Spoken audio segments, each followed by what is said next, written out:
नमस्कार, मैं मनीषा और आप देख रहे हैं जनता की आवाज़ न्यूज़ 24। केंद्र माध्यमिक शिक्षा बोर्ड सीबीएसई के 10वीं रिजल्ट असेसमेंट से फ्लाइंग छात्रों को परीक्षा दिलवाने वाले स्कूलों की पोल खुल रही है। स्कूल के पास फ्लाइंग छात्रों के साल भर के परीक्षा का कोई रिकॉर्ड नहीं है। ऐसे में इन छात्रों का रिजल्ट तैयार करने में परेशानी आ रही है। यह स्थिति कोई एक स्कूल की नहीं बल्कि सीबीएसई से मान्यता प्राप्त सैकड़ों स्कूलों की है। सीबीएसई सूत्रों की माने तो अभी तक 543 स्कूलों से 5000 छात्रों को पकड़ा जा चुका है। इनमें छोटे शहर रोहतास, दरभंगा, मुंगेर, सीतामढ़ी, सिवान, सहरसा, मधुबनी, शेखपुरा आदि शामिल हैं। इसके अलावा पटना के आसपास दानापुर, दनियावा, दुल्हिन बाजार, मसौडी आदि के स्कूल भी पकड़ में आए हैं। ज्ञात हो कि हर साल 10वीं और 12वीं में सैकड़ों विद्यार्थी फ्लाइंग छात्र यानी नॉन अटेंडिंग के तौर पर विभिन्न स्कूलों से फॉर्म भरते हैं। ऐसे विद्यार्थी को केवल स्कूल फॉर्म भरवाते हैं, इसका कोई भी रिकॉर्ड स्कूल के पास नहीं होता है।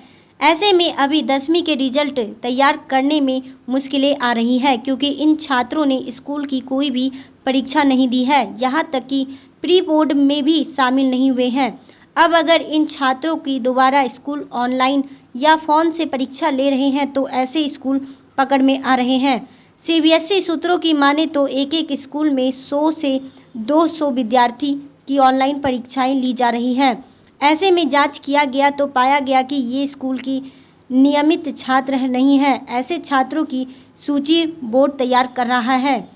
सीबीएसई की माने तो 2019 में 20,000 और 2020 में 30,000 छात्र फ्लाइंग के तौर पर बिहार के विभिन्न स्कूलों से फॉर्म भरे थे। सीबीएसई सहोदया पाटलिपुत्र कलेक्शन के अध्यक्ष राजीव रंजन की माने तो ऐसे छात्र साल भर स्कूल नहीं करते हैं। ये स्कूल परीक्षा में भी शामिल नहीं होते हैं। इसका बुरा असर अच्छे स्कूलों पर पड़ता है।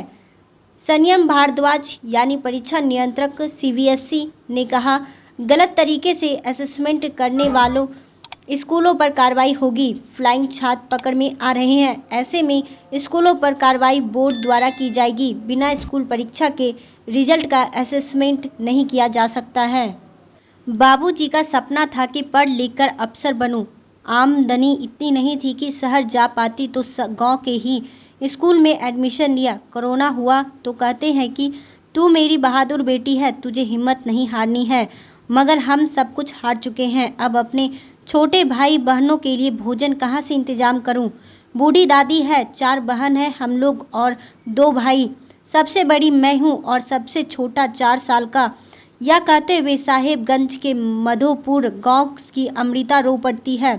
16 वर्षीय अमृता की जिस आंखों में कल तक अफसर बिटिया बनने का सपना बसता था, वहां अब आंसू के साथ इसकी चिंता बसती है कि भोजन कहां से आएगा। कोरोना ने माता पिता का साया छीन लिया और अब भाई बहनों की परवरिश पर संकट है। कोरोना में अनाथ हुए बच्चों में अधिकांश बेटियां हैं। 18 से कम उम्र की इन बच्चियों के सामने अब भोजन जुटाने की भी मुश्किल है। अमृता अपने 6 भाई बहनों की देखभाल की जिम्मेदारी उठा रही है। पारू की गुड्डी अब रिश्तेदारों के सहारे है।